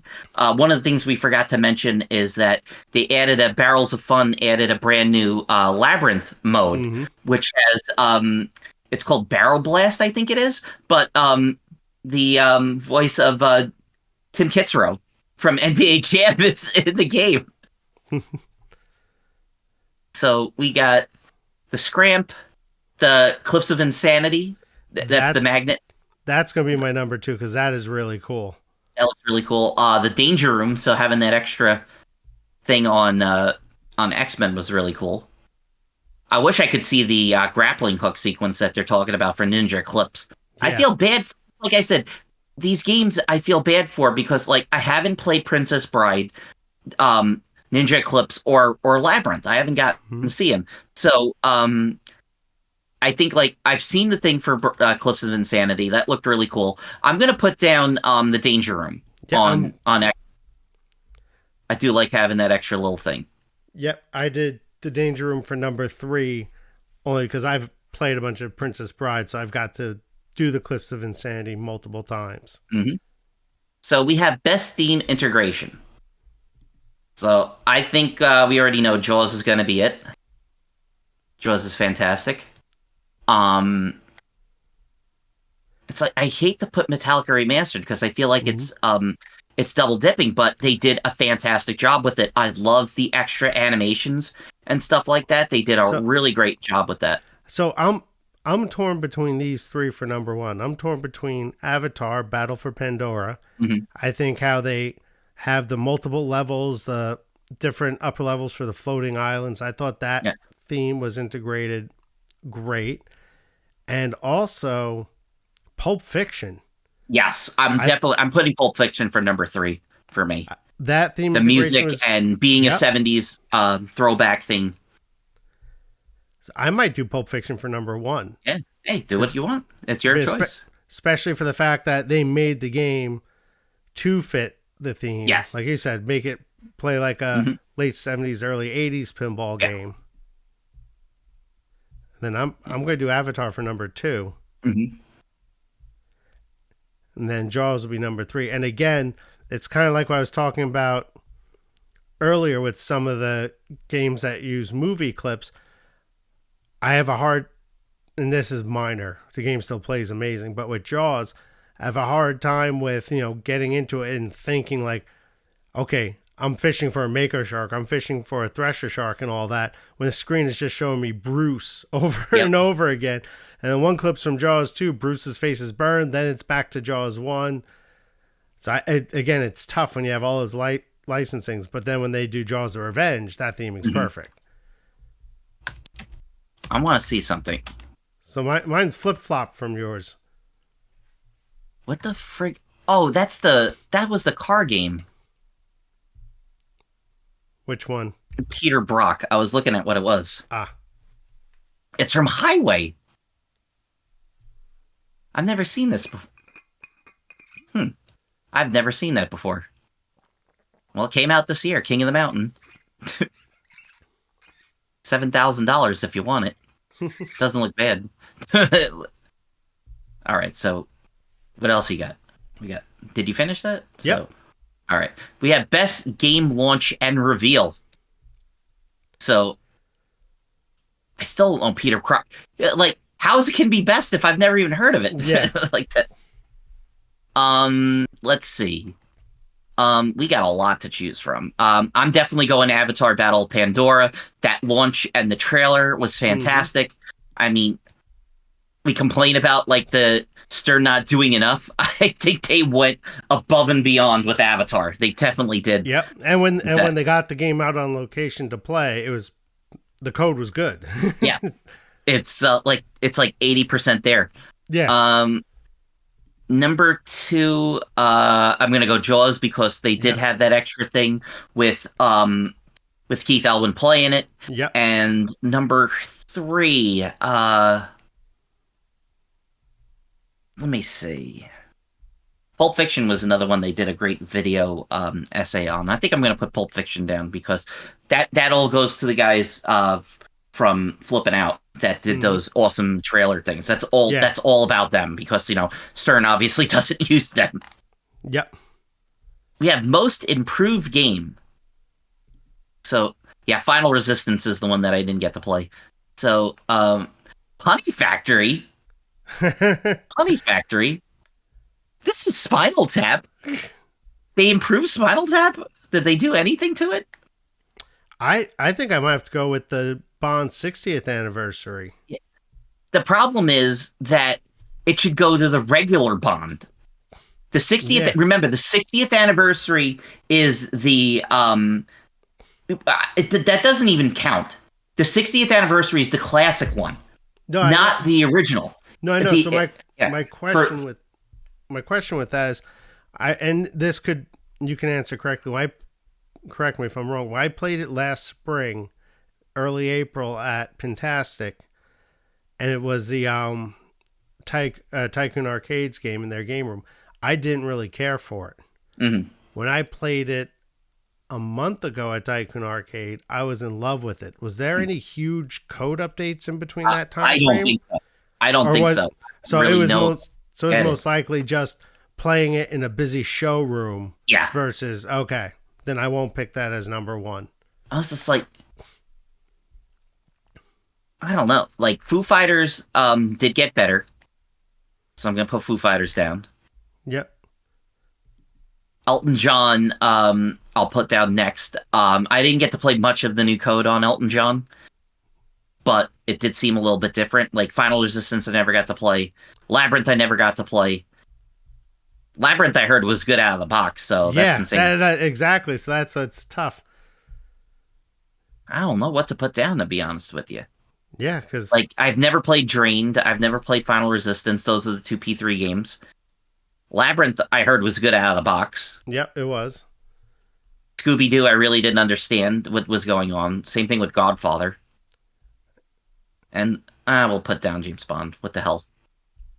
I really don't feel like the 60th anniversary should be there. My one for most improved game would be the regular James Bond. Hmm. Just James Bond regular. That should be the most improved, because once again, that game came out at such a shitty state. It should never have come out at that way. Yep. And now it's like, look at it. Now people are begging like, "Oh man, I wish I got it." Oh, this is the one that I love the best, Gerard. It's named after the man himself, Lyman F. Yep. Sheets, best rules and code. So I think we gotta go Jaws. Yep. Jaws has to be number one with a bullet, not just for the main game, but we've got the extra bonuses. All you got those Jaws, extra modes. yeah, Jaws the Revenge and the Topper mode. If you have the Topper, unfortunately, yes, they're locking you behind $1,000, but you can buy a thing. And I had a friend do that. Then it has the mode I'm keeping the beaches open, and it has the Yep. fireworks mode, 4th of Mhm. July mode, whatever it's called. So many different modes, and they're all fun, and they Oh, all yeah. change the game. Number two, I'm going to go Avatar. Once again, Yep. still not completely finished yet, I think, but still an amazing idea. Loved it. Let's see. Number two. Let's go Pulp Fiction, because I will not vote for Uncanny X-Men, because Uncanny X-Men does not even belong on there. But either Pulp Fiction or Metallica Remastered would get it. Once again, Metallica Remastered really isn't completely finished yet, so we're still waiting to see all the stuff that Ray Day's adding in. But I really did enjoy Pulp Fiction. We're able to do modes and stuff on a classic '70s style game, which was a lot of fun. Thought they did a good job. I'm going to go with Princess Bride for my third choice. Okay. And that might be a little biased because the coder Hey, for once Princess... again, you played it, Well, yeah. It's like Funhouse remake, and like, I feel bad because I've heard a lot of people raving about 8-Ball Fury, but I've never got to play it. Then, so a few reasons for picking Princess Bride for third place for the code. Even though it is a story-based game, it feels like the way it's presented, like you're jumping to different chapters in the story. Yeah. So it doesn't have that kind of like kind of clunky feel. The game plays great. The scenes and everything with the code are great, and also the main coder, Josh, he helped me get my Oktoberfest fixed through Ben Sykes. There you go. Thank you, Josh. The coder on that. So, all right, we got best art package. So definitely not going Perio's Barbecue Challenge. So I mean, I love. This is one that I feel like Jaws 70th should be on there. I think it looks cool with the black and white. Godzilla 70th. You're gonna put that number one? No, you said Jaws 70th. Oh no, Godzilla 70th. Yeah, I agree. That's one I feel like should be on there for art package. I love the black and white. I wouldn't update it over my color one that I have. I have the color premium, but if it's out there, I think that's like, I love the 70th anniversary. I think that looks great. Showing my bias for Zombie Eddie, unfortunately. Yeah, so I'm torn. So Princess Bride, there's not too much for the art package. Part of me wants to put it because you see the back of Fred Savage's head. Yeah. And it has artwork on the sides for the room and stuff like that. Yeah. But then Godzilla 70th, I love the artwork of. Yeah. Even mainly because I love the artwork. But it just feels like we're double dipping again. Exactly. And Pulp Fiction, I love the artwork because it has that kind of 70s vibe versus the Photoshop vibe. Yeah. Jaws, I love the backlash of the premium, but that's really it. Yeah. The main artwork on the playfield, it's the Photoshop. Yeah. So I've got Godzilla 70th. Then I did Metallica Remastered. It looks awesome in person. And then for third, I went Avatar Battle of Pandora. Yeah, I'm definitely doing Godzilla for first. I'm going to do Avatar for second, because that is a really nice art package. And third, And it's her first pinball machine she's ever done. So awesome job. I yeah, forgot the name of the artist, but she did a great job. I have to go Pulp Fiction. There you go.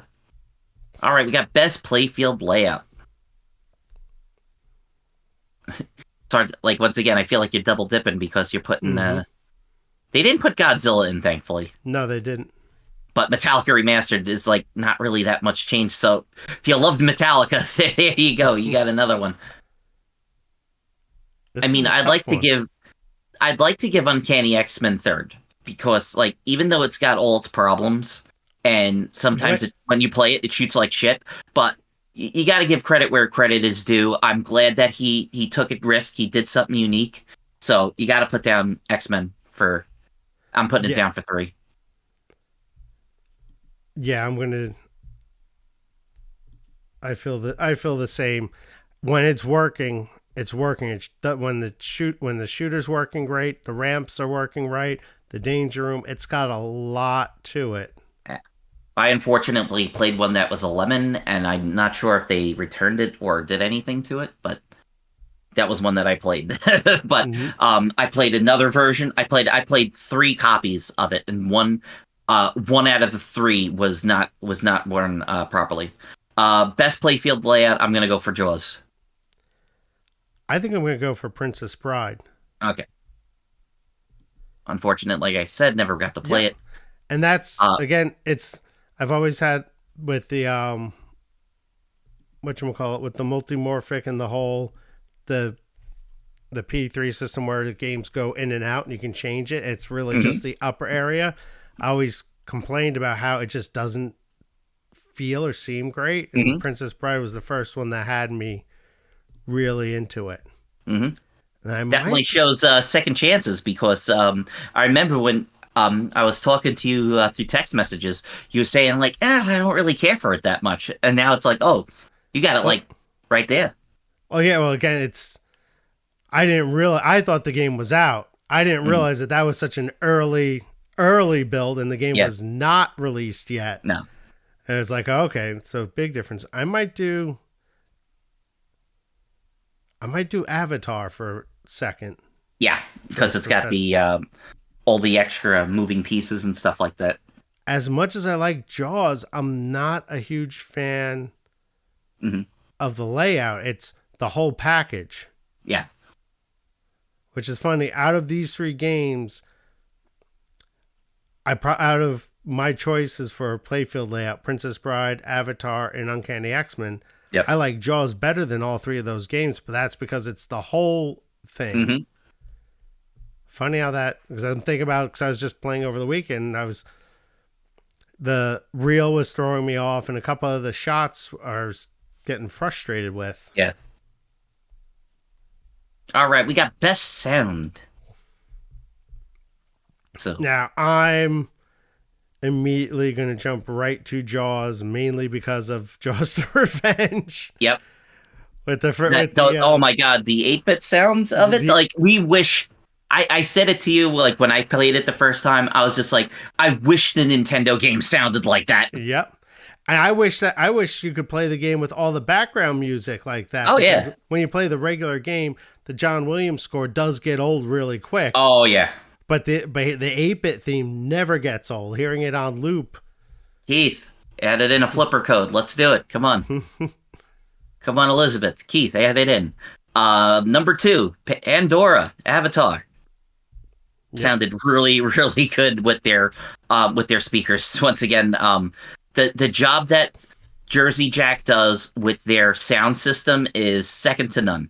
Hmm. Absolutely fantastic.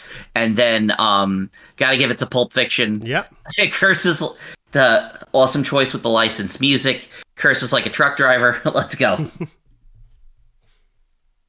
Best animations. Is there even?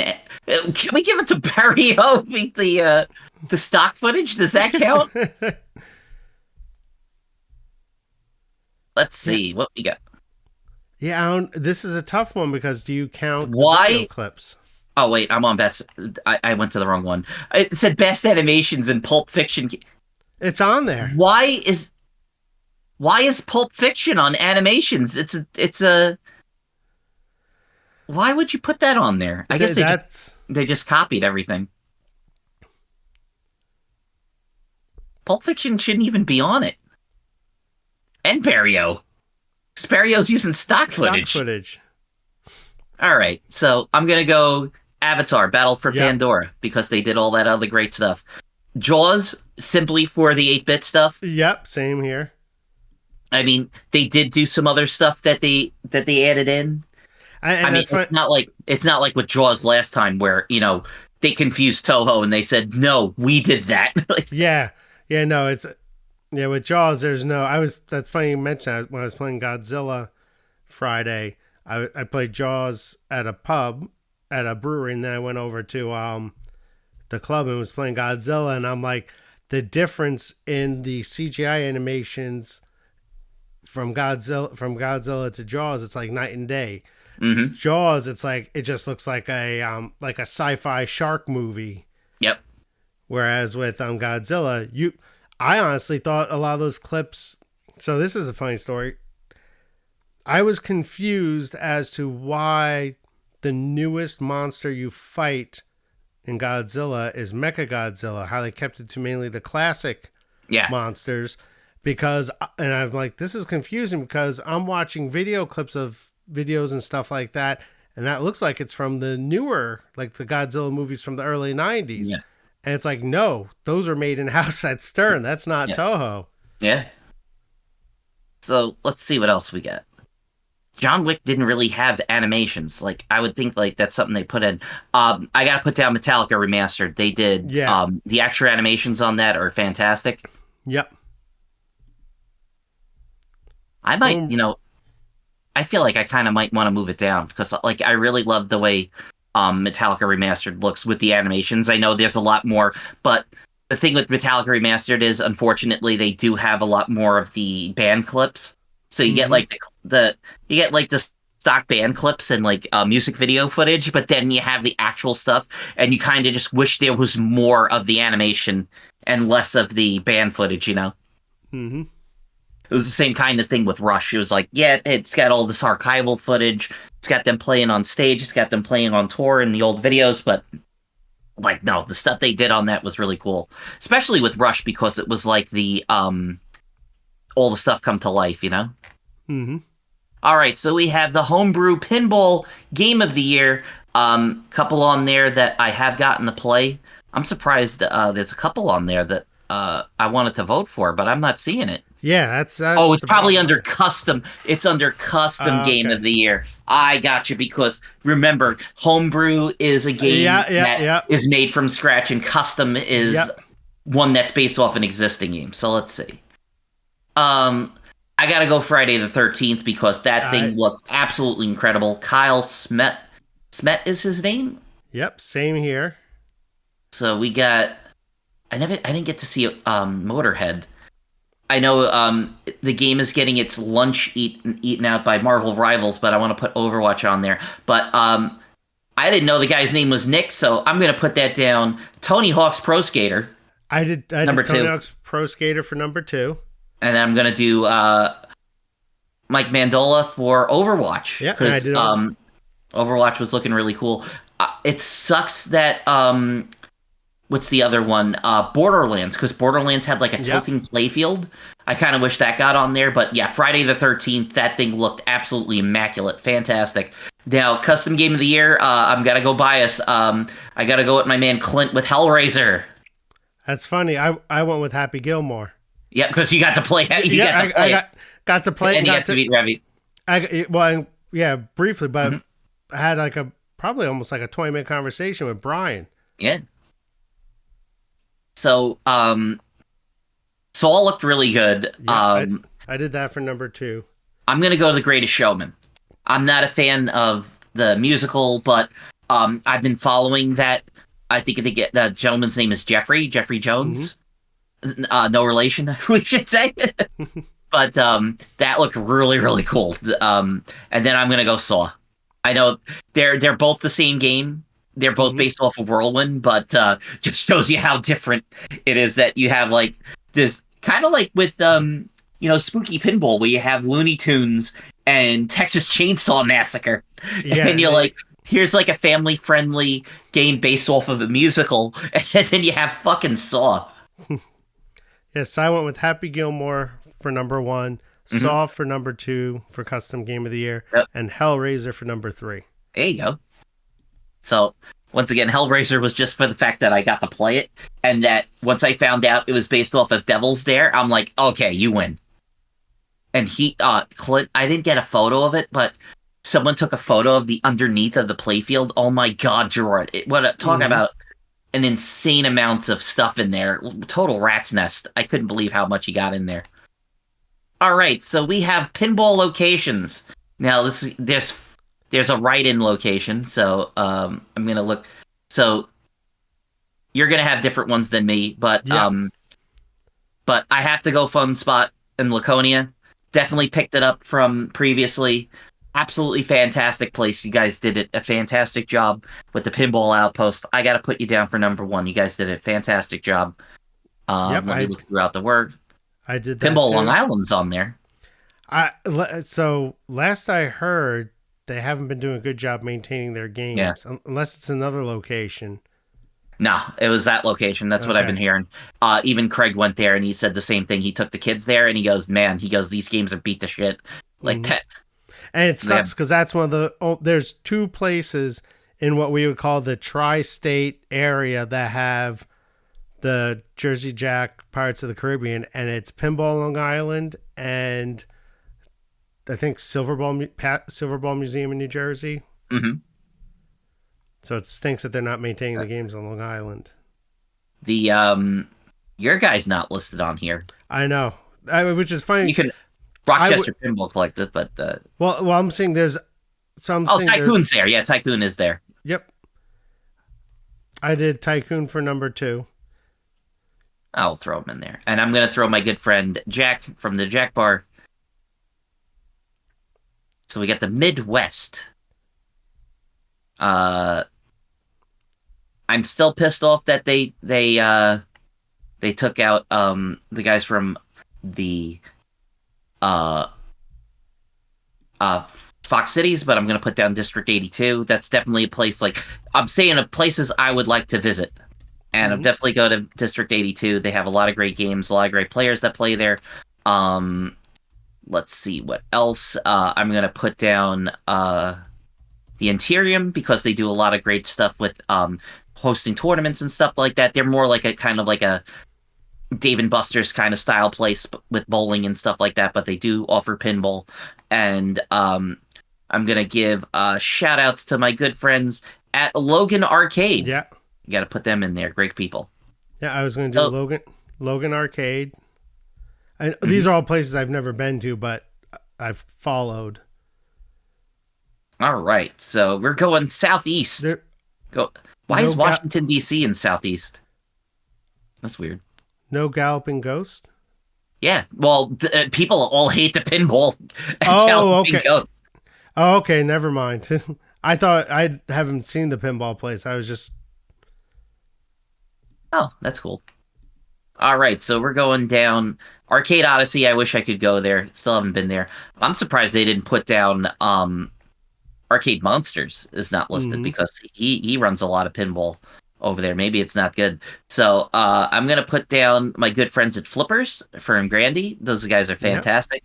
They do a great job over there. I'm gonna put down my friends at Lowry Arcade in Tampa. Yep. And let's see who we got for number three of ones that I have heard of. Uh, let's go to the Portal. Portal from Georgia. That's where what the hell's his name plays? Forgot his name, but one of the pinball streamers plays there. They seem to have like a good location. Going to the Southwest. Let's see. I love the name of them, just so we're gonna call them the Electric Bat in Tempe, Arizona. Let's see. Cactus Jacks, I heard, is really good. Hmm. Um, Starfighters Arcade looks really cool. I'm gonna put down Starfighters. And since they're hosting the tournament, let's give it to the Wormhole. Let's go for Wormhole. All right, we're going to the West. Ace Gogi, I heard, is really good. Free Gold Watch. Lions Classic Pinball in Colorado. What about Revenge ground control? Is that still good? Ground Control. I don't know. Where's Ground Control? In They're probably Portland, not Oregon. listed. Are No, they? they're on there. Okay. So let's let's get this That damn ground thing's con- not scrolling. ground control was one of the earliest barcade type arcade setups. Hmm. They were remember when arcade was doing Oh yeah. the multi competition, and it was Hmm. basically Fun Spot had it. I Hmm. want to say Galloping Ghost or Logan Arcade in Chicago, and then Ground Control for the West. Okay. All right. So we got Ground Control. Um, I heard Ace Gogi's really good. Never been there, but let's give Ace Gogi because they got a fun name to say. And never been there, but shout outs to the guys over at Lions Classic Pinball, Lions, Colorado. Now we're getting into unheard of territory, but we gotta give shout outs to everybody over here. We got best locations in Europe. We're just gonna go on names alone. Budapest, Hungary, Finland. I gotta send this to my friend. He's from Finland, so I want to see if he can find any of these places over here. We got Germany, Hungary. Let's see. Let's go to Bulls and Balls. We have to, yeah, you have to do that on name alone. It's Bulls and Balls. Yeah. Uh, Plus, no one who speaks German could be bad. no one that speaks German can be an evil man. Yeah. Let's go to let's do one of the ones in Finland. Let's do where's my Finland? I'm gonna say the one I can't even pronounce. The Hopapluka Arcade. Sorry about that.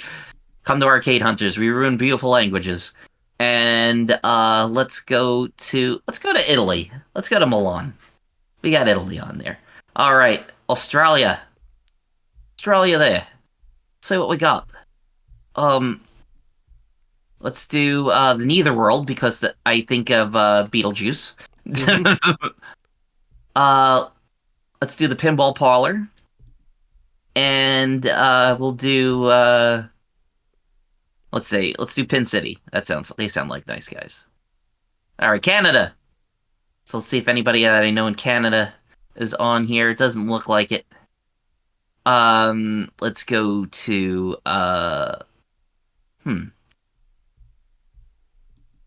All right, we'll do Neon Ranch. This one you can just pretty much put anything in. Yeah, They're probably all great people. I don't think we need to. I don't think we need Arcadium. to. We're not going to dwell on this a long time. Yeah, unless some of them jump out. All right, we got best. So we did Canada. You just put in whatever you like. Best new location. We got Flippers Pinball. So that's a problem. There's so many that have like the same name: Pinball Planet, Special Winlet. All right, let's do. We'll do Flippers with the Z. I don't know if those are the people I'm thinking of. Special Winlet in Oregon. I don't know if that's the place that's like really huge. There's this place in Oregon that is gigantic that has a shitload of games and they look fantastic.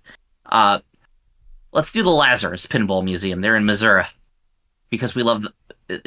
Everybody loves it when you get a Lazarus in a pinball machine, right? Yep. Best interactive mod. So there's a lot of great mods that are out there. Venom Bell Tower, Jaws Ultimate Topper from Diddy's, Godzilla Atomic. That's the light up Godzilla. I don't know what the Hell House is for Master of Pinball because that's a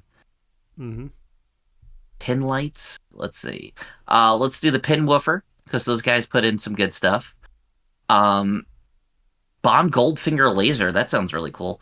I like the topper from Diddy. That looked really cool. Yep. And let's do the Godzilla. Why not? Best non-interactive mod. So let's see. You got the Shark Eats the Glass. The Pin Snake. Yes, Pin Snake gets number one. Oh, absolutely. Congratulations. That was the one thing where I said, oh, we got to do the TWIPYs on there because he wrote that the Pin Snake was nominated for it. So let's see what else. I really wish the gun was on here. Yeah. I wonder if it's not. It's got to be listed somewhere else. So hopefully it is. Yeah. Shark Eats the Glasses. That's like it's a 3D printed holder for your 3D glasses that goes on, like kind of like with the pin gulp, Yep. but you can put the glasses in there. That looked pretty cool. We'll put that down. So Yep. Brad Albright. Let me see if there's anything else I know on here.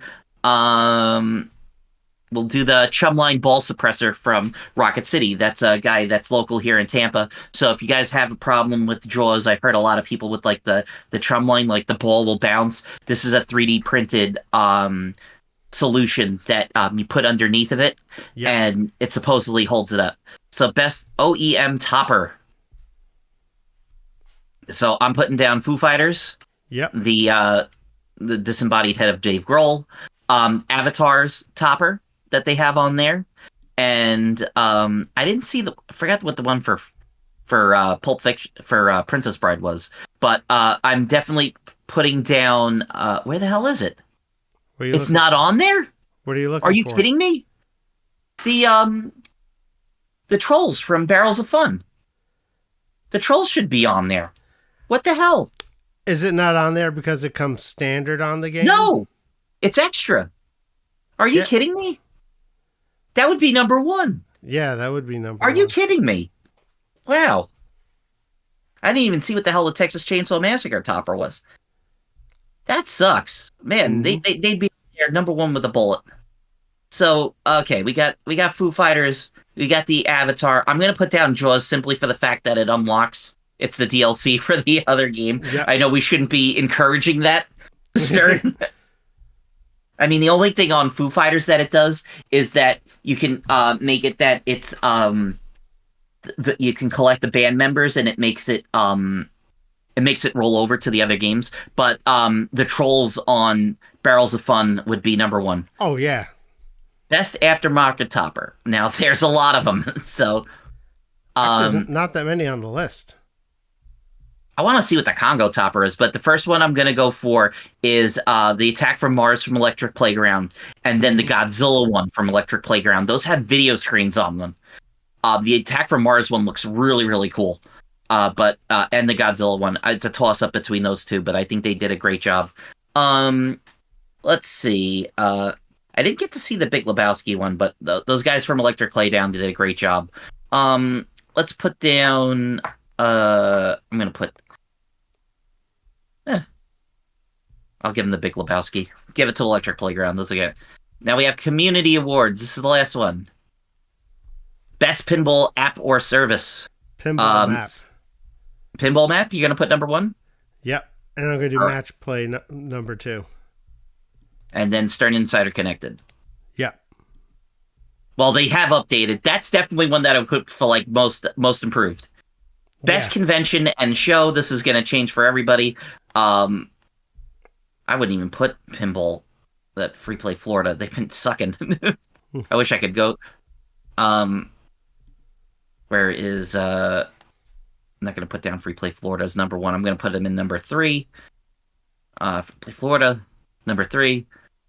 The problem with, like I said, the problem with Pinball Florida, Free Play Florida, it's all the stuff brought by the guests. Yep. So that all goes to the people from Tampa Arcade Club because they bring all their Japanese arcade game stuff.